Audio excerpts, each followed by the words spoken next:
You know, we're usually at the mercy of Mother Nature, but some are using Mother Nature in our nation's defense. See, before leaders commit troops, they have to know if the weather is going to be a friend or foe. And the forecasters doing that for all of the U.S. Air Force and Army around the world are located here in the metro at Offutt Air Force Base. The workers in this building, tucked in a corner of Offutt Air Force Base, are watching the world, specifically its weather. This is the Air Force 557th Weather Wing. We absolutely believe that weather drives behavior. Colonel Patrick Williams commands the 557th. He says this is just one of 18 locations on 3 continents. Their main job, predict how the weather's going to impact areas where the U.S. and its allies are operating. And then we would give best military advice to the commanders that might be affected by that. Say, here's what we're predicting might occur.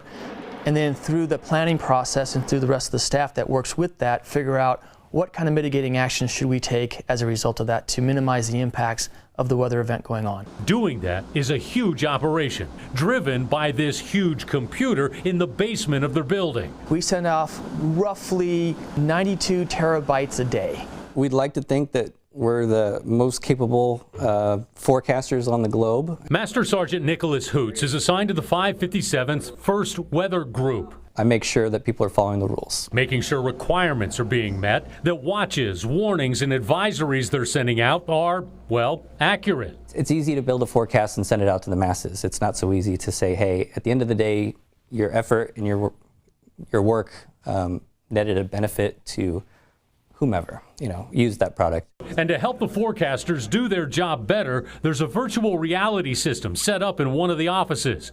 Basically, using open source global data, it's designed to help forecasters know what weather and terrain is like before they send information to forces in that area. You're not just a weather person because you wear a weather badge. You have skills that you can be exploited in all sorts of ways. Skills like those of Captain Taylor Whitney. She's in the wing's 2nd weather group. I specifically am in charge of the Space Weather Operations Center. Space weather is pretty much solar weather. Keeping an eye on the sun, making sure it's not going to give us a bad day for any particular reason. You've heard about solar flares, how radiation and energized particles come to Earth and disrupt satellite communications. Well, Space Weather Ops tracks that and predicts it.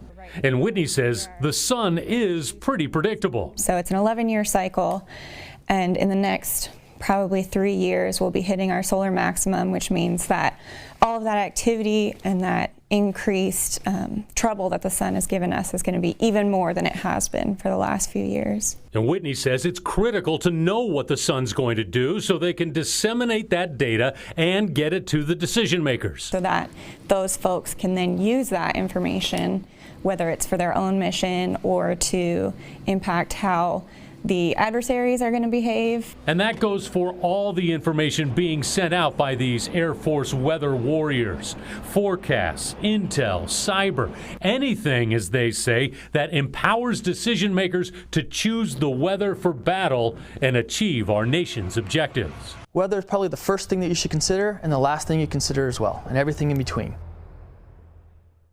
557th Weather Wing has more than 1,700 personnel. It's the Air Force's largest single weather organization.